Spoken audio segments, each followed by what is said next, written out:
WWE, the custody of a child will be determined in a match.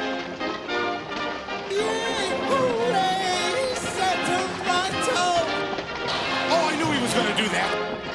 Hulk Hogan is a jabroni, Hollywood blonde, but my boss, Mr. McMahon, is not jabroni.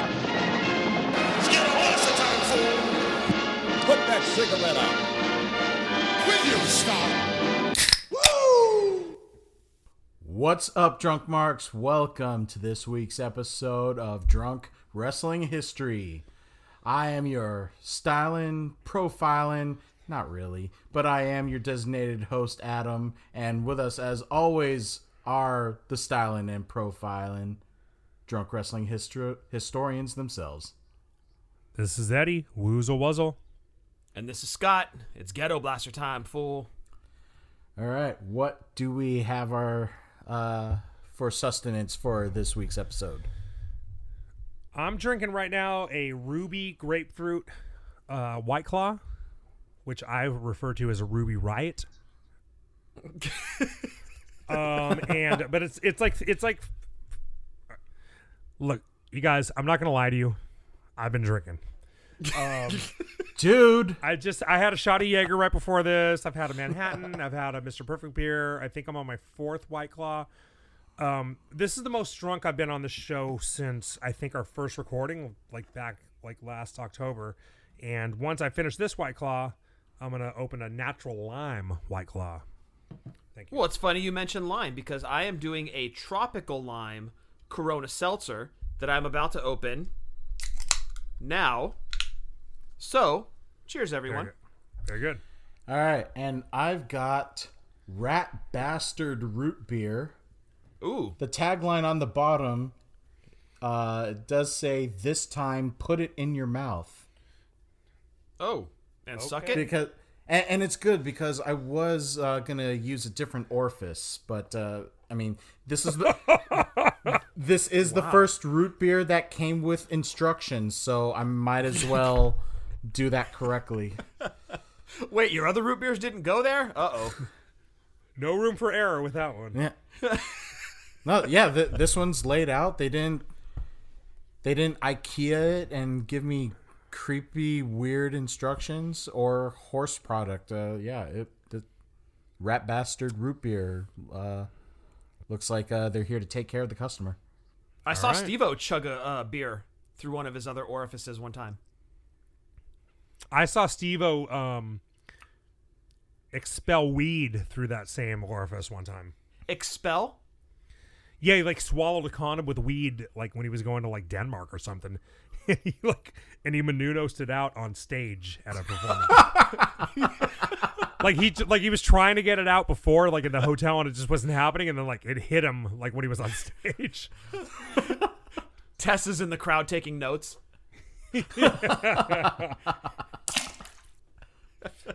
Wow. Anyway, moving Right, on. Yes, moving on. After that 180. All right. This week's episode. What a show. We only give the classiest and the brightest atmosphere in this show, and we are just so appreciative of all of you that are on for the ride, no matter. Continually raising the bar. Yes. Bi-monthly. This week's episode, we are taking it back to the year of our Lord, 1989. This is going to be a span of a few months because this is going to be the collection of World Heavyweight Championship bouts between Ricky the Dragon Steamboat and the Nature Boy Ric Flair. The only thing greater than Flair versus Steamboat in 89 was Gutfest 89. Oh, nothing was better than Gutfest 89. Exactly. It was an event surpassed by none other. It was a show not like you've ever seen before. Thank you. Yeah, Scott, so this is very much your domain. So I think it's only appropriate for you to really set the stage for this podcast, because Adam was not born in 1989. I was Right. I was, but you were I born. wasn't aware. I keep joking around that when the Loma Prieta earthquake happened, I shit my pants.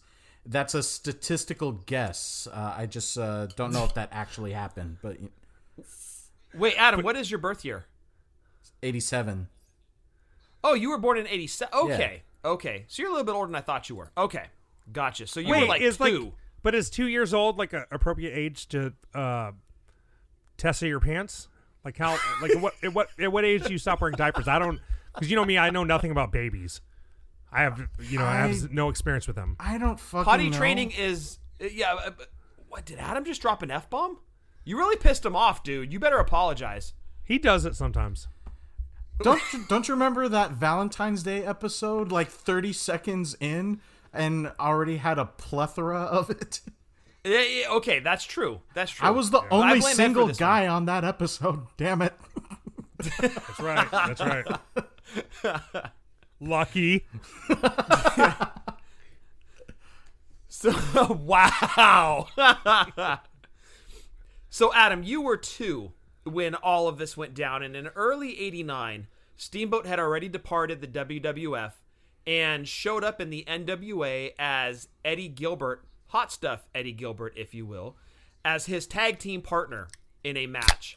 And they were facing Barry Windham and Ric Flair, and Steamboat actually pinned Ric Flair in that match.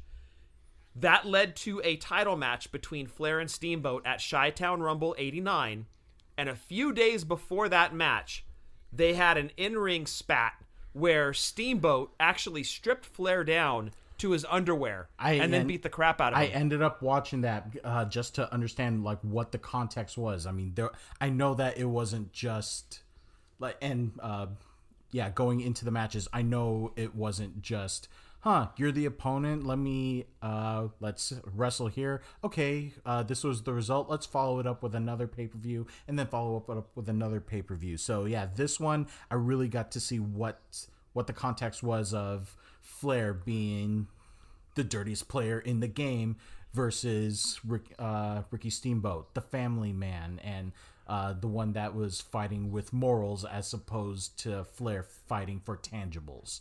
Pussy. Yeah. The true ladies man. Yeah. So they had actually had matches in the early 80s, so this wasn't their first series of matches, but both guys really were at the top of their game. And if you ask me, Ricky Steamboat was my favorite wrestler in the 80s, and That's reasonable. he was just incredible. You know, everybody talks about Flair's chops, but you watch this trilogy of matches, and Steamboat's I will put up there with anybody in wrestling ever. His chops were incredible. Steamboat was so good in the ring and actually matched up with Flair really well. I had the chance to meet Ricky Steamboat in 2011 in Atlanta when we went to WrestleMania 27. And I wanted to talk to him about about the Savage match at WrestleMania 3. As I mentioned, that's my favorite match of all time. But he actually said his favorite set of matches was against Flair because it was almost like a night off. Those guys just knew what the other was going to do before they did it. And it was easy. They could just get in the ring and go 60 minutes, no problem. Both guys were in phenomenal shape. And what sparked it all was Steamboat's return to the NWA and his spark of a trilogy of matches against Ric Flair. So let's start out with the Chi-Town Rumble '89. Really quick before you get into that, I just want to point out you mentioned meeting Ricky Steamboat in Atlanta. That's going to tie into the Atlanta cab story.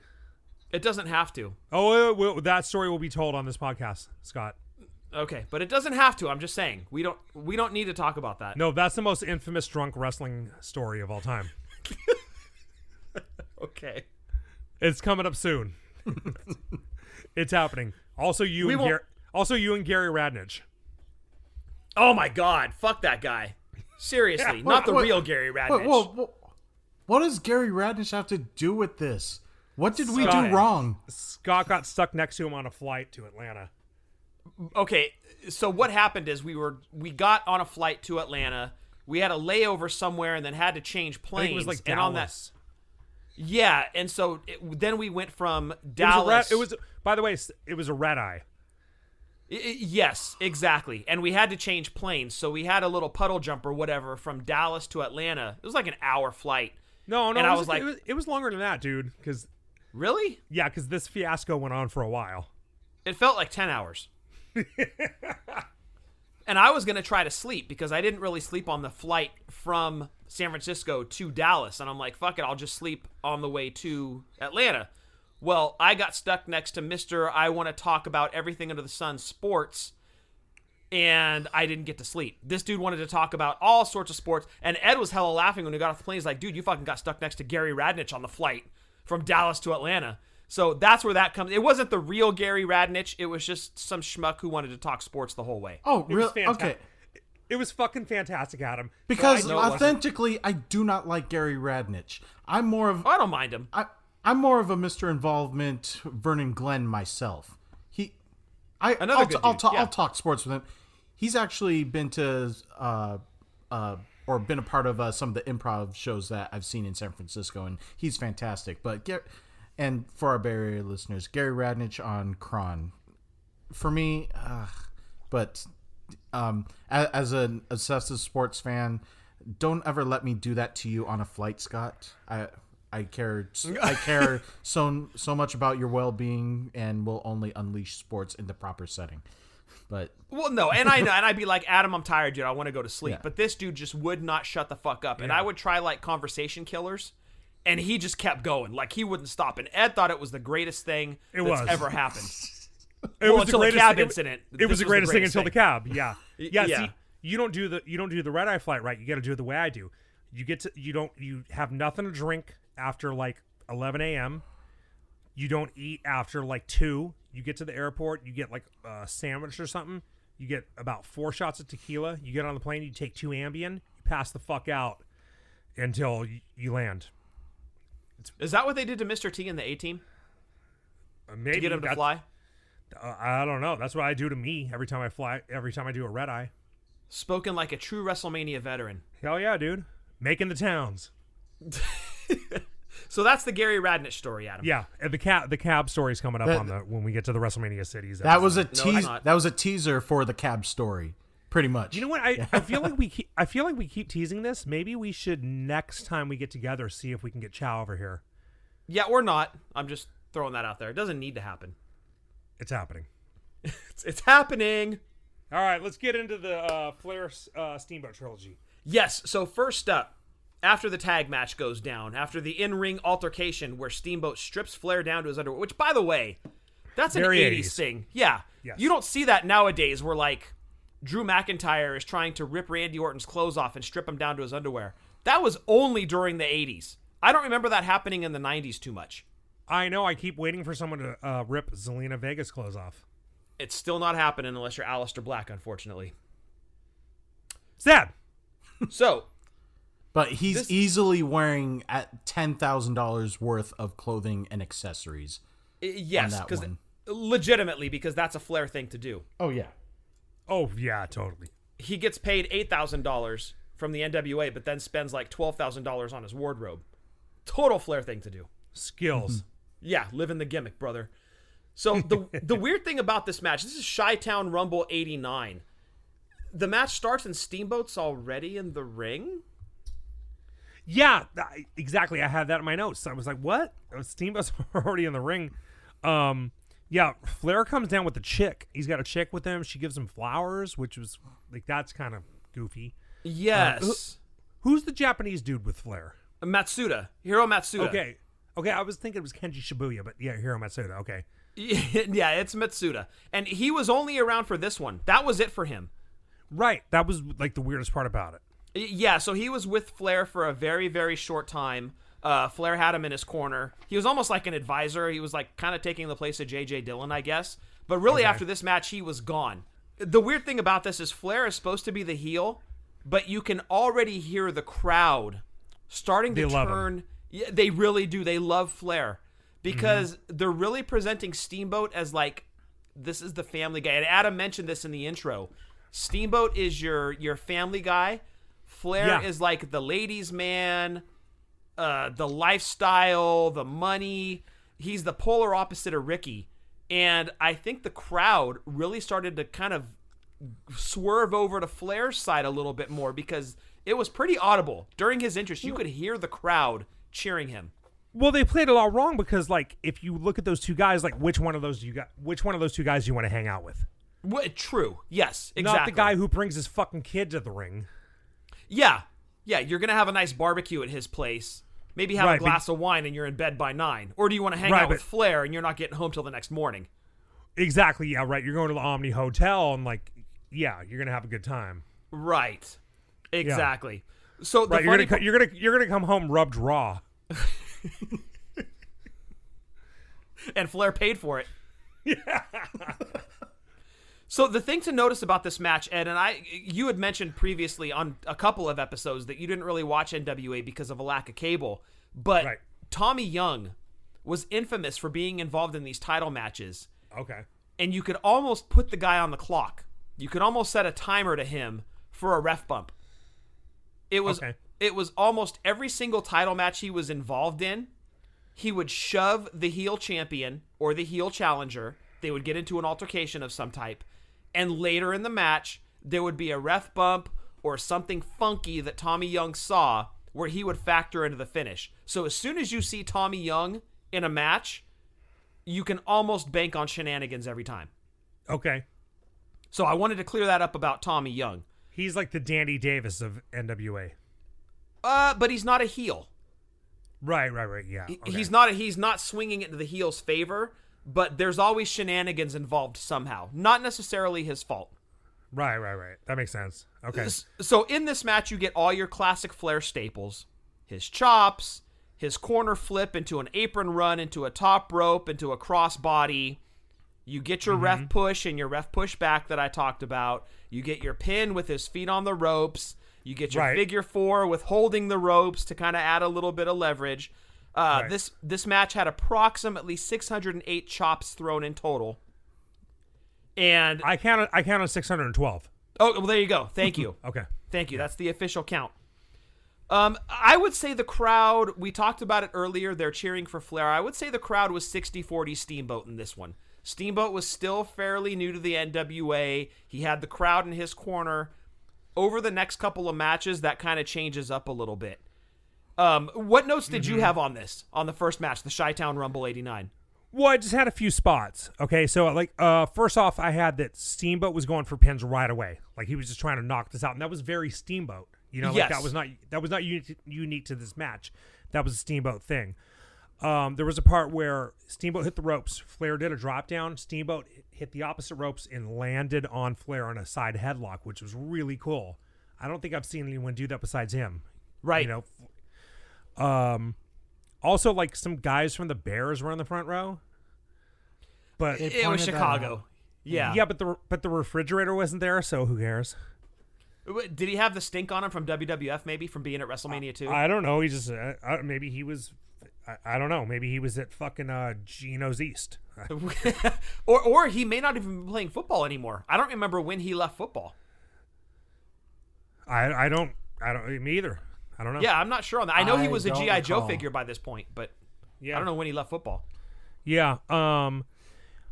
JR was a couple times taking a shot at WWF, I felt, because he kept talking about this is the real world championship, which goes back to he kept saying 19. He wasn't saying 1919. He kept saying 19. This title goes back to 19 with fucking whoever it was, George Hackenschmidt or whoever. So I was like, that was kind of interesting, you know? Yeah, little did he know years later. Mm-hmm. Yeah. A big spot for me was Flair hit the splash off the top rope. Right? He did the top rope spot where he would normally get slammed off it, but he actually landed a splash. Yes. Which was crazy because the majority of Ric Flair matches I've seen were in WWE. He never, ever, ever, ever fucking hit that. I want to say around 2003, he finally hit, I forget who. Maybe Kurt Angle. He hit someone and he he hit him with like a chop, like a Tatanka, like tomahawk chop over the head or something stupid. But he finally landed a move off that top rope. Because you always saw him thrown into the buckle. he does that flip, and then he runs across the ring apron on the outside. Runs to the, yeah. Right. Yeah, and then he runs to the top rope and he gets body slammed. That's like a Flair staple. Right. It was just one of the Ric Flair classics. Yeah. And he, like, at one point, I forget who it was, but he hit a move on him, and the crowd went fucking crazy. And even Jim Ross was like, oh my God, he actually hit someone with that. Yeah. And then we're like, yeah. Like, he would go for that move, and like Jerry Lawler would like make jokes like, oh, this never goes well for him. But he hit Steamboat with a splash off it. And then it was like, so I wanted to ask you, like, was that not a move that got regularly reversed on him in NWA or early on? Was that oh, no. something that It was shocking to see him actually hit it with success. Okay. That's why I kind of had it in my notes too, because you're so used to seeing Flair either get clotheslined as he's running across the apron, or they catch him in the opposite corner and body slam him. Like, that is a Flair staple. Him actually hitting something off the top rope is like Haley's Comet, dude. It just doesn't come around very often. So to see it in this match was like, holy shit, like, he actually hit something with that. Yeah, right. Okay. That's good to know, because I was like, I really wasn't sure about that. Yeah, no, it was definitely a rare occurrence. Yeah. They did a part where I think Steamboat hit Flair with a crossbody, and they went over to the top rope to the floor. Yes. Outside. Then they got back in, and they did that move where they do Flair was pinning Steamboat, and they bridge out of it, which is the fakest move. That's the fakest move in wrestling. Yeah. Right. The first time I saw that, I want to say it was the Rockers and the Brainbusters. I was like, oh my God. Then I figured out how they were doing it. I was like, oh. It was kind of like the Destroyer. It's cool till you figure it out. Yeah, and then Trevor Murdoch starts doing it, and you're like, fuck this move. Oh, fucking Trevor Murdoch. Shit, I forgot Trevor Murdoch did that. Sorry, guys. Good God. But so, yeah, it was a good match, back and forth a lot. And then it was Steamboat went for a splash, right? He missed it. And Flair suddenly knew he had it won. And he like, woo! And he goes for a figure four. Oh, well, the ref was down at that point, right? There'd been a that ref was bump? the ref bump. Yeah, that I talked about earlier. You knew That was Tommy the ref Young bump. was going to figure in. Yeah, so Flair goes for a figure four. Steamboat rolls him up into a small package, and you're like, well, whatever. The referee's not there. Teddy Long run in, 1, 2, 3. Yep. And I love this finish. I loved it so much. This is such a good finish. He appeared out of nowhere. Yeah, did he fall out from under the ring? Where the fuck was he hiding? Well, you know, that wasn't even what I loved about it. What I loved about it was Flair knew he had it won. He got cocky. He fucking did a woo.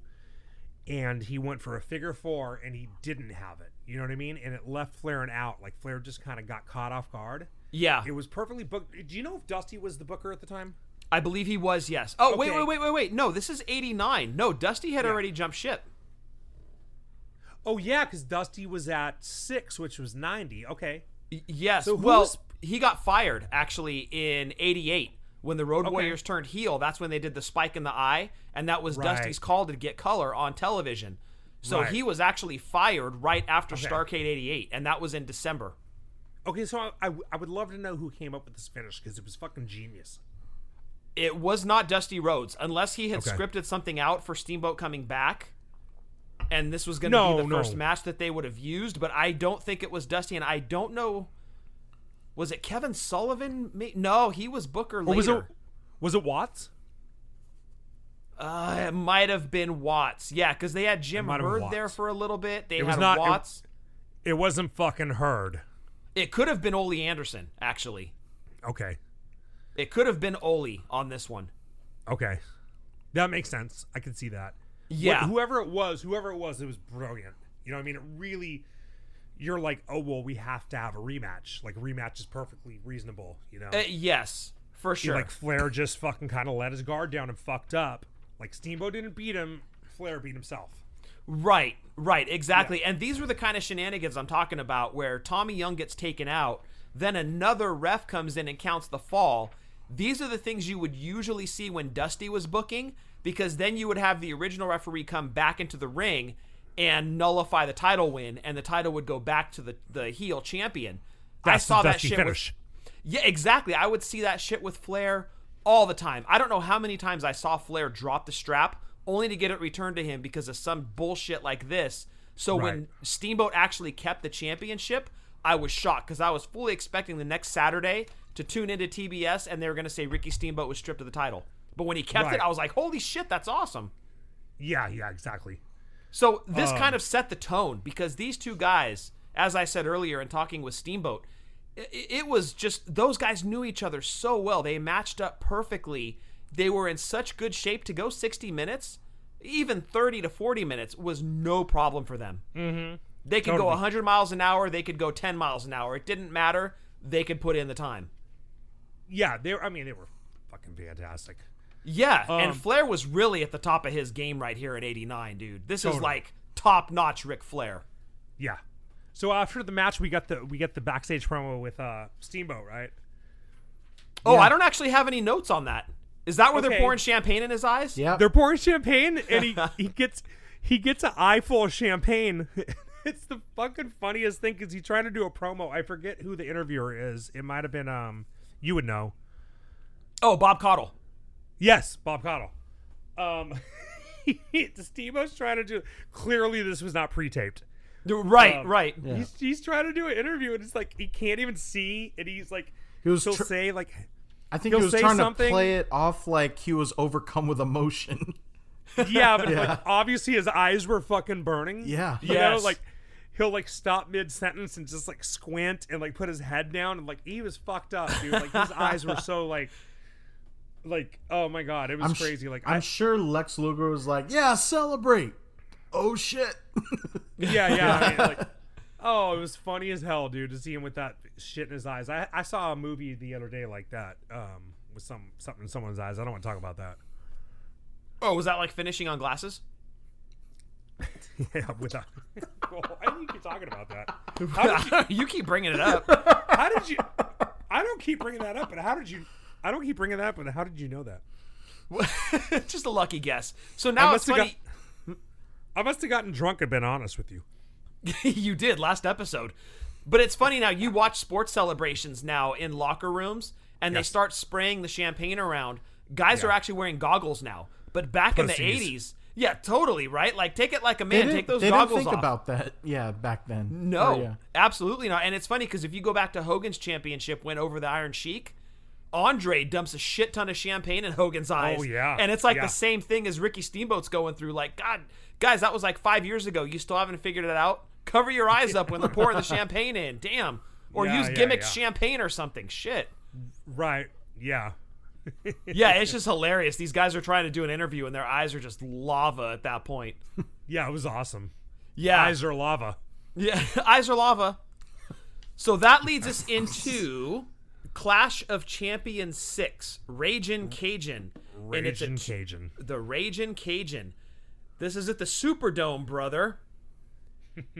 And this event took place the same day as WrestleMania 5, which is funny because WCW had done the same thing the previous year where they had a free Clash of Champions running up against WrestleMania 4. And so they decided to do the same thing against WrestleMania 5. This is a 2 out of 3 falls match.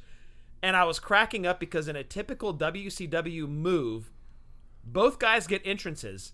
Ric Flair comes out first because he's not the champion. There's a scrolling graphic behind him that says Ric Flair, and it's spelled R-I-C-K. He's been your champion for the better part of 6 or 7 years now, and you still can't spell his fucking name right. You think that's why he left? Fuck you guys. You still can't spell my name. I'm out. Peace out, bitches. Steamboat comes out next, and he's got his wife and his kid with him. The kid is wearing a dragon costume. Yeah, he's just like a baby dragon. Right. And here comes the scrolling graphic behind Steamboat now, and his scrolling graphic says, Steamboat Ricky, the dragon. Oh, is that like, did they translate it to Japanese and back to English? Or no, because it would have been like Steamboat Monkey Ricky. The child. Banana Head. Or something.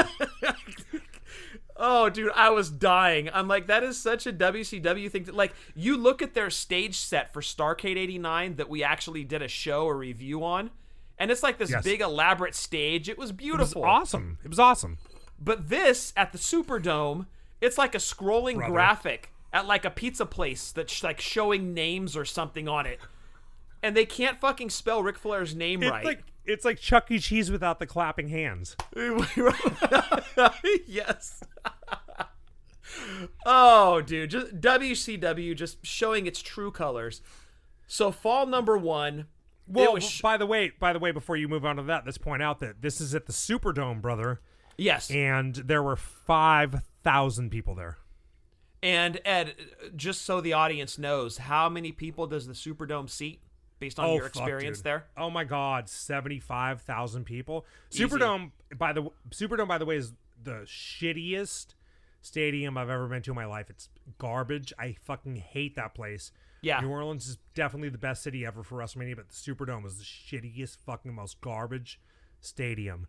But it holds, like probably 70,000, at least 70,000 people, and they sold a whopping 5,000 tickets. That's what I was trying to wonder. Like, even when they panned out, like the ring and the crowds and all the railings there, that was a very intimate space. But I kept saying, this is the Superdome. How the hell did they set this up? Because I remember one time I have been to, this was like way back in the day. I went to an Atlanta Hawks basketball game once, and it was when it's because relatives were there and we were visiting. I saw the Atlanta Hawks play at the Georgia Dome because Phillips Arena was still being built. What they did is, like, I guess one section of the stadium was for the crowd. The other half of it, they blocked it off with large curtains. So pretty much like a theatrical audience setting for a basketball game. Something tells me they did something similar with this, except shittier. So what they did was actually fairly smart. They backed the ring up against the like the boards, right? Like they have like the wall at a football stadium. Yeah. Where like there's the field and then there's like the seats. They backed the ring up against that. So the ring was not in the middle of the 50-yard line. It was like 10 feet. Or it was probably 30 feet from the 30 feet from section 208 or something like that. No, section 108. Oh, 108. Like on the floor. Oh, makes sense. And then they only shot it from the one side. So they actually made it look like bigger than it was. No, they didn't make it look bigger than it was. They made it look way smaller than it was, but they made it look full. You know what I mean? Okay. Now, all right, that makes sense. Yeah, and it wasn't even a 10th full. Oh no, it was approximately a 15th full. Yeah. Yeah. Meltzer said there were only 6 people there.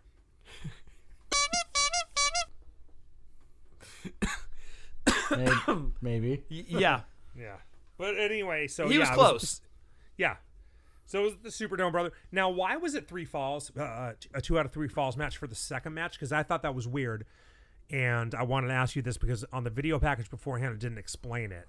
Because I was like, 2 out of 3 falls is weird for a second match. So what do you have to say about that? You would see that in WCW or NWA back in the day. They would do 2 out of 3. Well, I don't think that it didn't make sense. I mean, look, Flair and Steamboat can go 60 minutes, no problem. Right? Okay. So what's the problem with making it a 2 out of 3 fall match? Well, I have a lot of problems with that.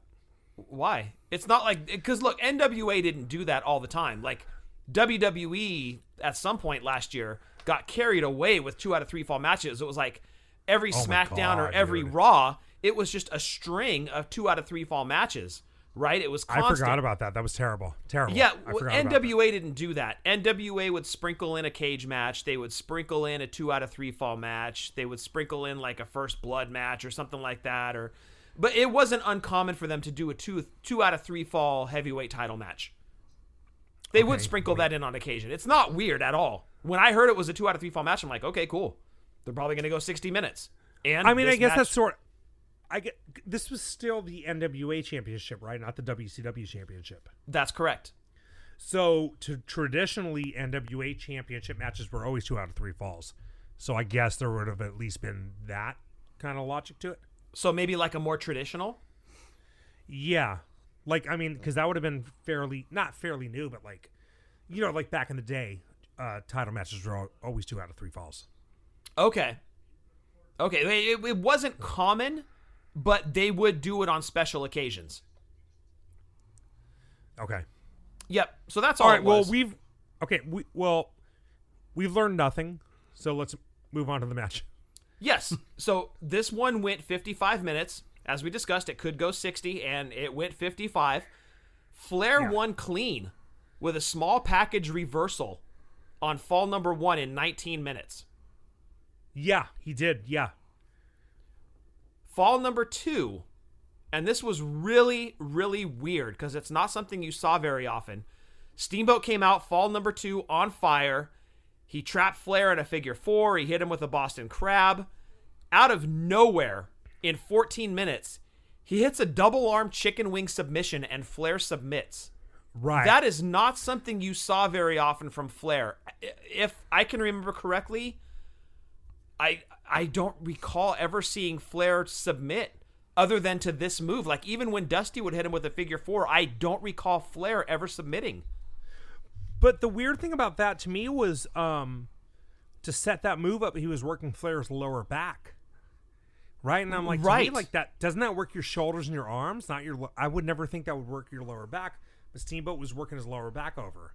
He was, like, Right. hitting him with forearms. I think he dropped a few knees on his lower back, and like the announcers actually like put it over, like, oh, he's working his lower back hard. And so I would think maybe like a Boston Crab or a sharpshooter. But Right. no, he hits him with a double fucking chicken wing. It was weird.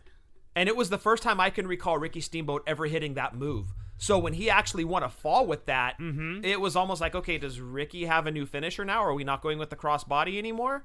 So yeah, it really made you wonder. So yeah, it was literally out of nowhere. He hits a double chicken wing and Flair submits. So a really bizarre second fall. So we move into fall 3, and the weird thing is we have not had the mandatory Tommy Young ref bump yet. So if we're going to get it, it's going to happen in this fall. That makes sense. So Flair does the staple move of the ref shove and Tommy Young shoving him back. That happens in this fall. Flair injures Steamboat's leg, and he starts softening him up for the figure 4. And Steamboat selling shit out of it. Well, that was one of the Steamboat best can barely things. walk. Yeah, and Steamboat would always make sure his opponent looked like $1 million. Absolutely. And Flair did the same for Steamboat. Like, that's these guys complemented each other so well. It was incredible. Yeah. Flair actually kicks out of Steamboat's crossbody. Like, that was his finisher up to the double arm chicken wing. But Flair kicks out of Steamboat's flying body press. And you know what? When Steamboat hit that, I don't know if you noticed, hella people on the across from the camera ran to the aisle because they thought the match was over. That's it. That was his finisher. Right. They're all running over there. Oh, that's the finisher. Like, I'm going to run over there and try to fucking, like, high five Steamboat. Like, they obviously thought that was the end of the match. Right. Exactly. So 22 minutes into the third fall, Steamboat wins, but there's controversy. So Steamboat again applies the double arm chicken wing. It happens by the ropes. And they kind of, due to Flair working over Steamboat's leg, Steamboat fell back, lost his balance, fell back. Both guys' shoulders were pinned to the mat. Steamboat actually rolled up his left shoulder, but Flair's foot was rolled up in the ropes.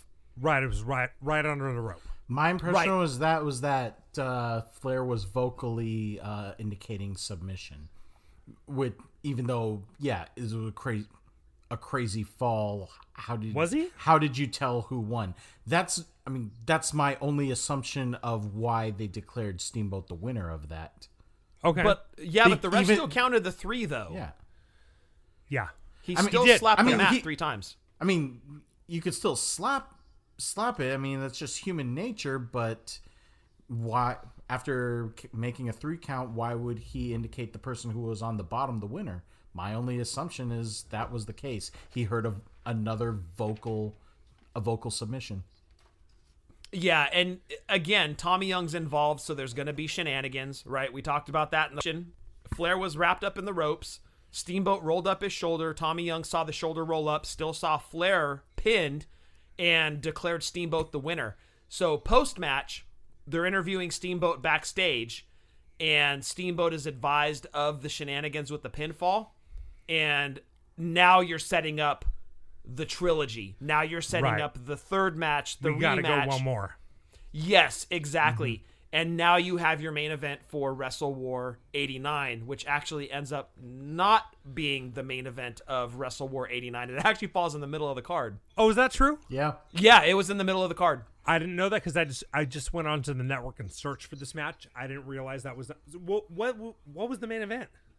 Oh, man. Right before it was Road Warriors versus Rotundo and Williams, but I don't remember what the main event was. And I don't recall if they had to put it in the middle because they worried about running out of time, because these guys, again, 60 minutes was no problem. So they could go an hour. Right. So I don't know if they did it because of time constraint concerns, but yeah, it was almost dead center right in the middle of the card. Okay. If this list is correct, it was a tag team match for the NWA US tag team titles. Varsity Club and Steiner Brothers. Wait, that was the main event? If this list is correct. Boy, it may not be.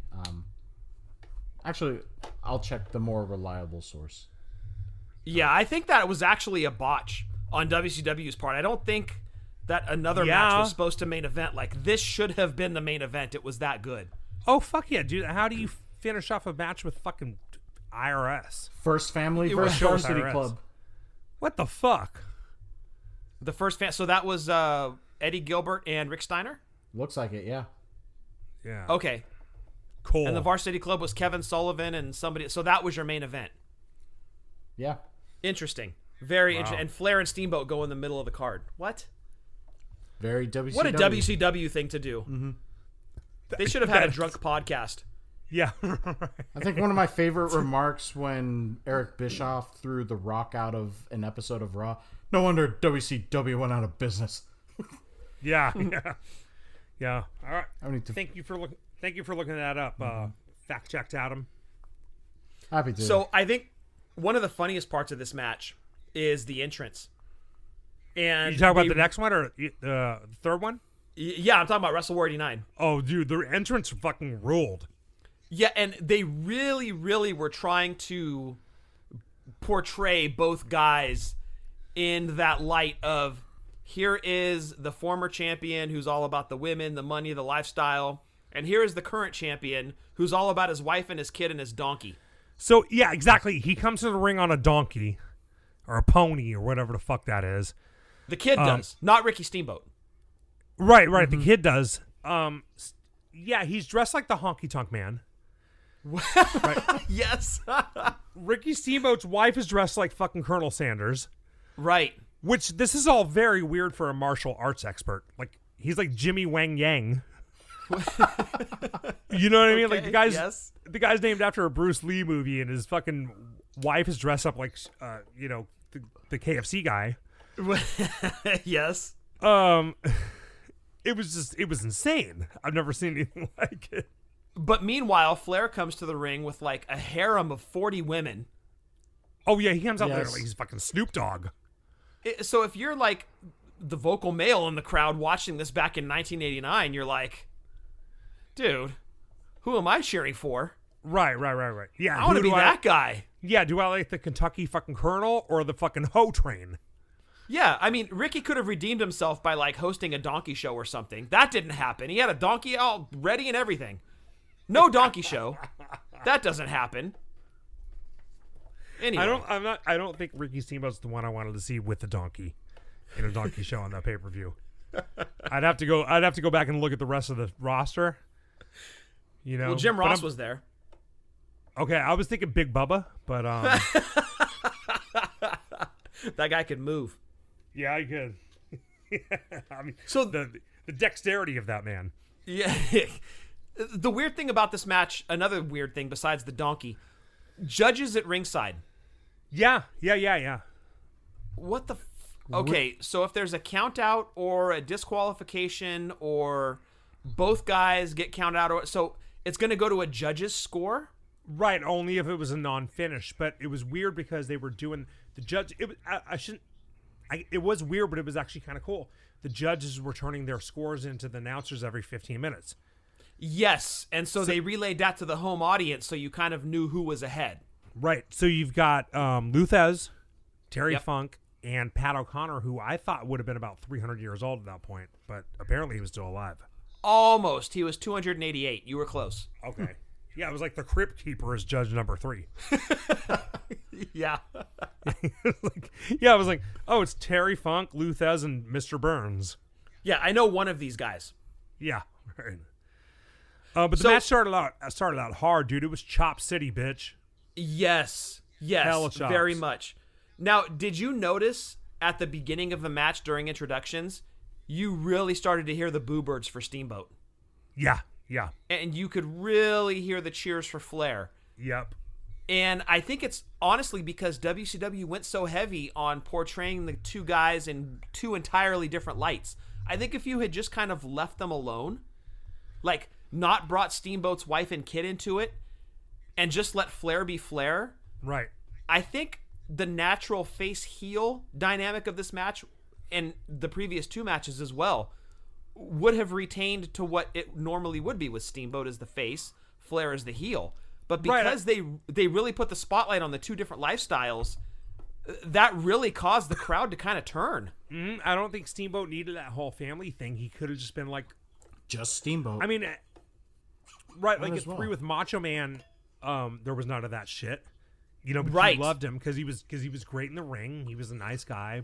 Blah blah blah blah Yeah. blah. But they went too far with those. They what did. really did. Yes, Yeah. I 100% agree with you. 100% went too far. That might have been the original shoving someone down people's throats, like Roman Reigns was Thank 5 you. years ago. Yep. Yes. Yep, they went way too far with the whole good guy, goody two-shoes gimmick, and I think ultimately it worked against Steamboat. It worked for Flair, because before we get to the end of this match, he changes character, and so whatever they were becomes going humble. for... Yeah, exactly. So ultimately what they did worked, but I think at the end of it, they're lucky Steamboat didn't turn into a heel because of it. Right. Yeah, they were treading a thin line. You're right. The crowd was already starting to shit all over it. Yeah. And by treading that thin line, it really could have tipped with the crowd just hating Ricky Steamboat.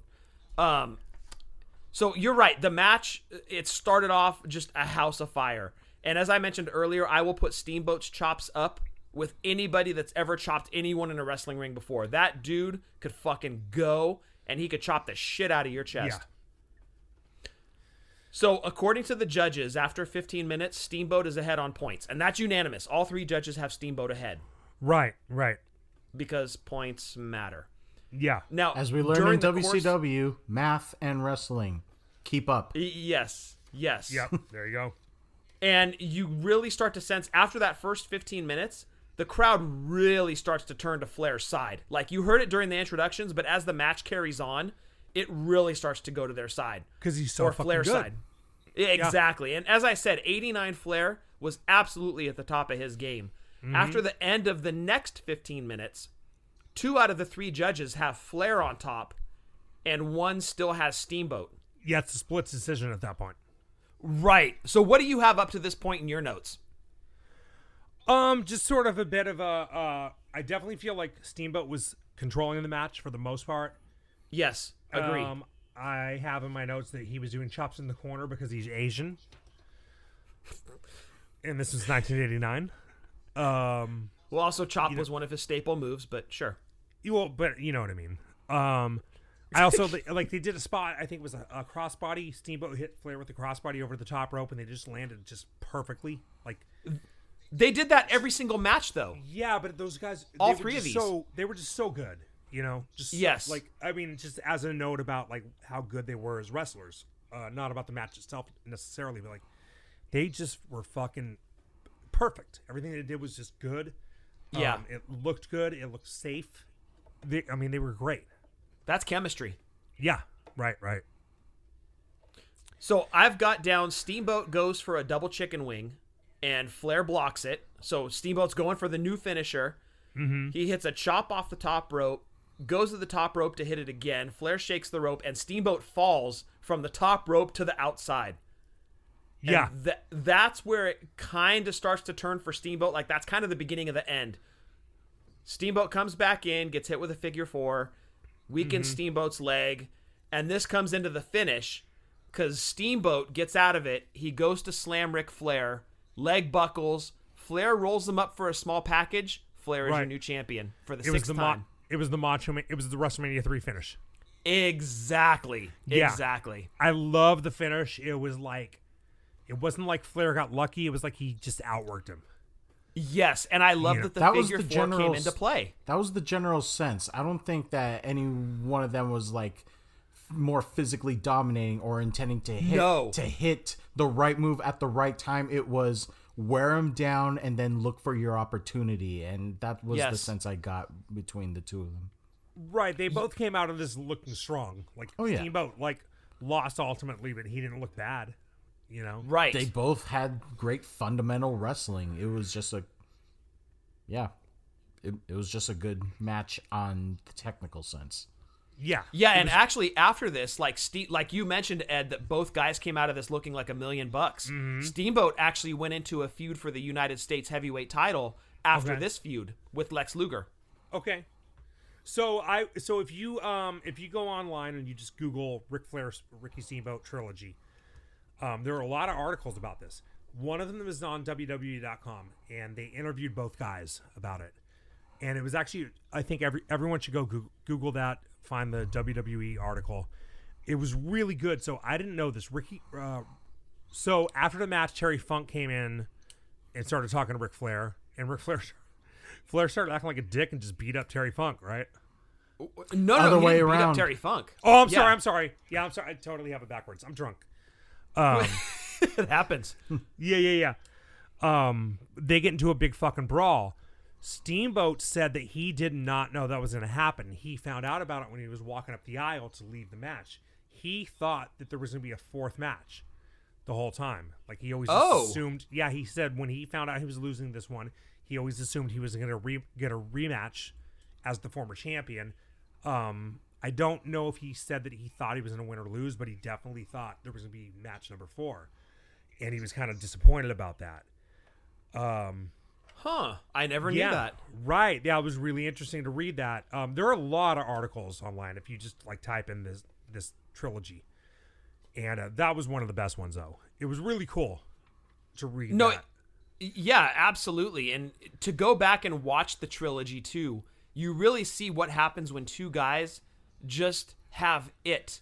They've got chemistry when they step inside the ropes. They can call it in the ring and put on a masterpiece. And in this case, it was 3 masterpieces, and I loved the end of the match.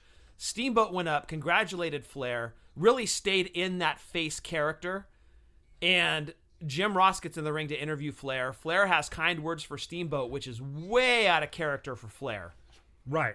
And you can start to see the turn of Flair's character, and then Terry Funk gets in the ring, starts being an asshole, and he basically tells Flair that he wants a match. Flair tells him he's been off rubbing shoulders with Hollywood celebrities, which was over the top. Sylvester Stallone specifically. Yes, exactly. And basically turns him down, and then Terry Funk loses his shit. He pile drives Flair through a table that doesn't break. They played up a whole neck injury on Flair, and they did a great job of building that next feud, but I would have liked to see Steamboat get that 4th match. It would have been cool. Just to bring it full circle, give Flair the win, that's fine, but give the former champion his shot. As I mentioned, Steamboat went on to feud with Lex Luger for the United States title. Did not win it, but it really made both guys... Steamboat ultimately was the loser of the trilogy, but both guys, as you said, Ed, really came out looking like $1 million. Totally. And showed that both of these guys were just masters of what they did in the ring, and when these guys got together, it was pure chemistry. Totally. Yeah, I mean, they were as good together as anyone ever was. Oh, absolutely. And if you could put 3 matches back to back to back of any 2 guys ever, I think you'd be hard-pressed to find 3 better matches. These are all outstanding. Each one is good on its own merit. So if you have a chance, if you can devote 2-3 hours to this, absolutely do it. Do like Ed did and just search the matches on the network. You won't be disappointed. Yeah, the 2 out of 3 falls match is only on YouTube. It's not on the network, but it's right there on YouTube, so you can see it for free. And Well, no. You can find it. The Clash of Champions is on the network. Oh, you found it? Oh, yeah. That's where I watched it, dude. It's Oh, on the I network. couldn't- You just I got to go to couldn't the find Clash of Champions. Okay. I- All right, cool. Yeah. either way, it's on there. Yeah. Makes sense. So overall, I thought they were really good matches. I thought they did a good job of protecting Flair in his losses.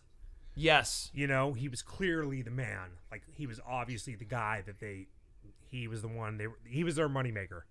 Right. I thought the Superdome attendance was hilarious. I think the Trilogy deserves the reputation it has.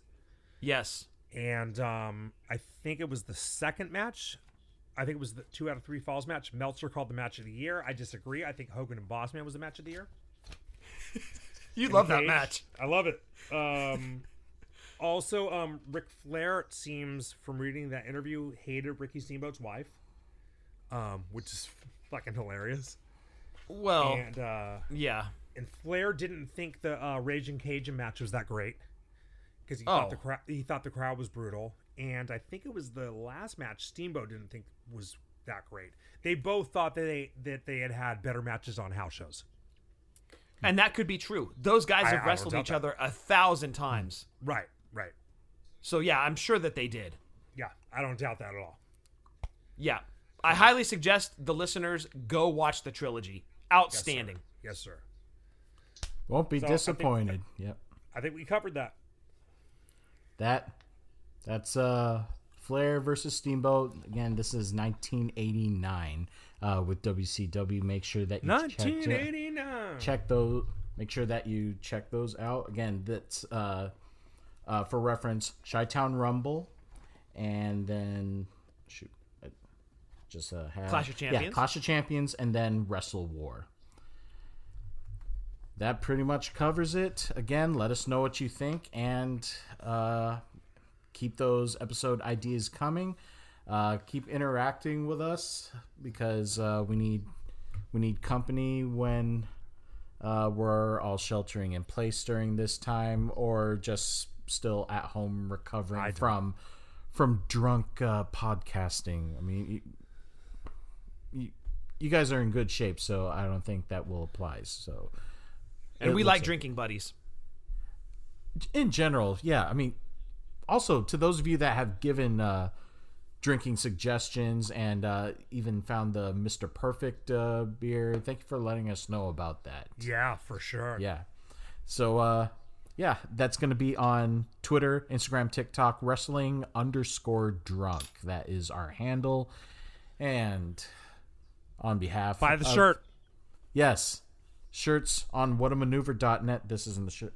This is the shirt. Whatamaneuver.net. It is comfortable AF. And we will think you look awesome in it. You look awesome without it, but you look even more awesome with it on. It's a scientific fact the ladies love it. Oh, yeah. The men do too. Ladies love cool drunk wrestling history. See, Yes, they that's do. another shirt idea. We cannot get to that one until that one is purchased, or the original one is purchased. All right. On behalf of Scott and Eddie, I'm Adam, letting you know we want you to enjoy a buzz, drink, watch wrestling responsibly, drink like no one's watching. Adam drunk? It's that rat bastard. It was that rat bastard. I don't think I put it in the right orifice. I think I missed the directions on it. Stay 6 feet apart or more. Wash your hands. Wear a GD mask. And 1, 2, 3. Woo! Dive. Cheers. It's a show not like you've ever seen before. In the park, from noon till after dark, there will be blondes and also girls of bronze, and girls who come from other countries round the world. Now you will see a big display of ladies in a cage, but naked, and they're showing off their curves in sexy ways. So pack a bag and come on down if you can find the time. We just would like to say welcome to Gutfest '89. Crazy guts, it's Gutfest 89. Crazy guts, it's Gutfest 89. Crazy guts, it's Gutfest 89. The festival is on the lake, the hotel's up the block. It's clean, they've got good rates and they've got lots of rooms in stock. Tell them you're here for Gutfest, you'll get $10 off per night. Bring your camera and your condoms, cause we're going to do this right. More girls than you have ever seen are on display right now. Girls with breasts that go for boom and booties that go pow. Black girls, white girls, candy striped girls, girls with lots of back fat. It's safe to say more healthy guts than you can shake a stick at. I troop in, now let the Gutfest begin. It seems like sin, my head is starting to spin. Thinking what I'm about to clock, all stops are being yanked out. I'm knocking stank out the box every chance I get because I've waited and waited to make this trip. Yeah, one big stupid butt nest. And I'ma get mine in this Gutfest. Crazy guts, it's Gutfest 89. It's Gutfest 89. Crazy guts, it's Gutfest 89. Crazy guts, yeah, it's Gutfest 89.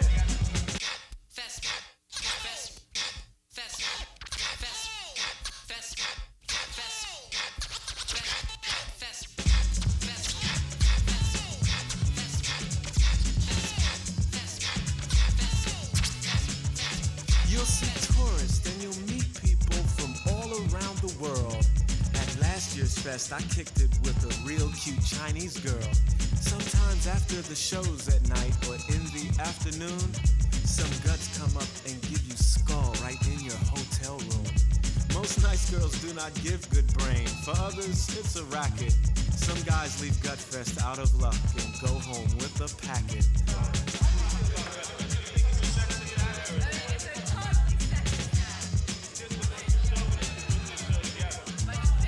Heavy, slim, big, large, girls with lots of gook.